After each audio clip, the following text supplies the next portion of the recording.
They come at things from totally different places. Bob is an entrepreneur, a visionary. JoAnn has just got this huge heart and was a nurse. It was just amazing how much energy they had and how much they were willing to just come in and be kind of a part of all of us doing this work together. JoAnn is the more charitable one, I'm the more business one. Good old Midwestern values. I think that will help you understand who we are, what Metro is, who are the people that work at Metro, and why this all came together. So this is my side of the family, and Bob's is on the other. My mother was a nurse, so here's her picture when she was young. My dad when he was little. My dad was a doctor. The city hospital, Dad wouldn't practice at because they wouldn't allow, it was either black patients or black doctors. So Dad said, no way, and then he went to St. Elizabeth's. After we sold the business, we let some time pass to think about what we wanted to do, but we always knew we wanted to give back. And then it was a matter of, well, how are we going to do this and what are the parameters? One of our filters is that we give where others don't give. We really didn't know much about Metro. Hospitals like us are the backbone of the entire healthcare system. If you imagine this compact that we're going to care for everybody. The hospitals and emergency rooms and physicians provide a safety net for folks. There are gaping holes that are only filled by essential hospitals. We don't just care, we think about how we can change the lives of people before they even have to come to the hospital. We just said, you know, this looks like our missions could be aligned, why don't we get together?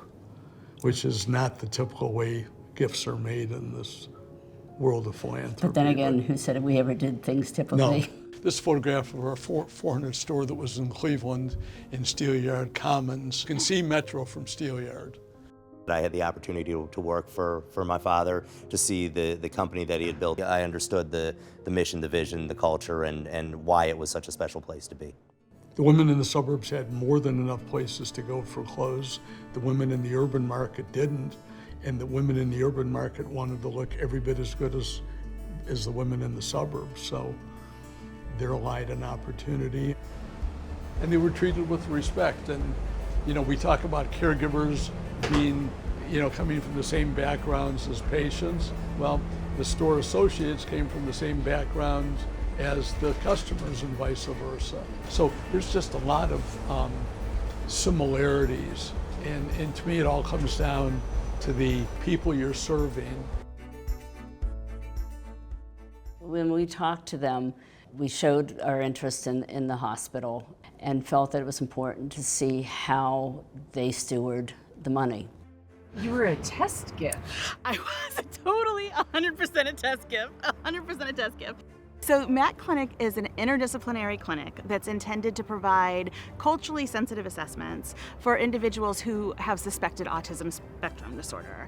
We have speech-language therapy, social work, developmental behavioral pediatrics, psychiatry, and psychology, all in one place, in one team. So we see from 18 months through adulthood. Most clinics stop somewhere in middle childhood, if not early adolescence. We have a clinic where all of our providers are Spanish speaking and have specific cultural knowledge about working with individuals who come from Spanish speaking homes and Spanish speaking cultures. They knocked it out of the park, and they now have the only bilingual autism clinic in the state.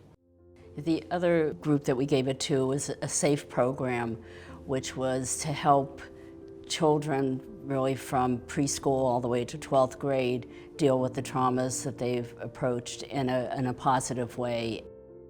SAFE stands for Students Are Free to Express. As we were out here on the unit and meeting with students and families, especially our high schoolers, we were screening for depression and anxiety and suicidality, and the numbers were pretty astounding. So we wanted a way to help support, to help promote hope, to be able to empower them to understand what was going on. And so we thought, what better way to do that than partner with local teaching artists to come in and give that psychologically informed message, but in a fun, arts-infused way. every person, every situation we've encountered has been at the same level as the test gifts. So this is the new Glicks Center.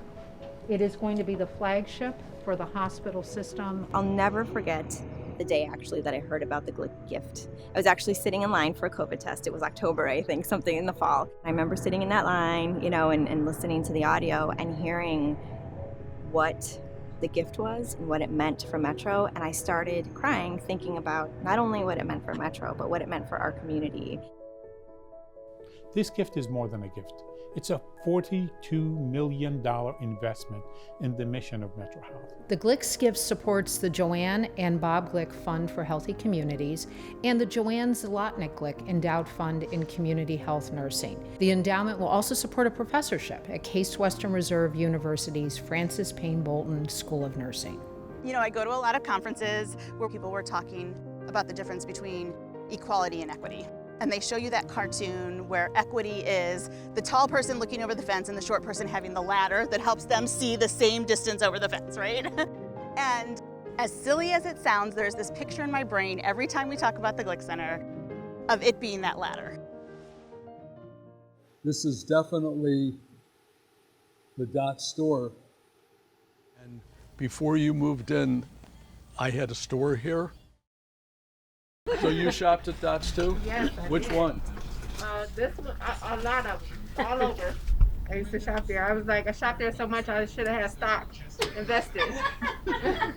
My two boys and my girl born on Metro. I came to Cleveland and then I started going to Metro. And they always take a good care of me and all my family.